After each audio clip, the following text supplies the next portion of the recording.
اللہ کے نام سے شروع جو بڑا مہربان نہایت رحم والا ہے۔ دیکھتی آنکھوں سنتے کانوں کو السلام علیکم۔ آج کا موضوع ہے رد عمل۔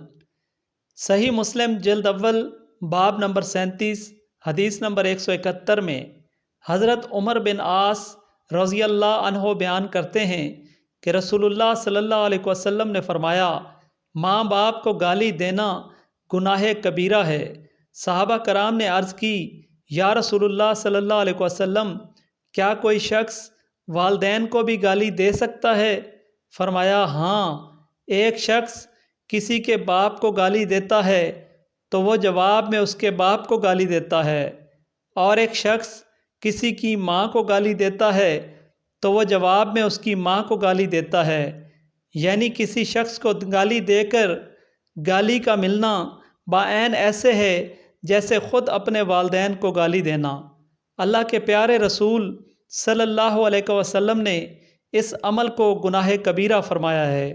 اللہ تعالیٰ سے دعا ہے کہ ہمیں گالی جیسے کبھی عمل سے بچنے کی توفیق عطا فرمائیں۔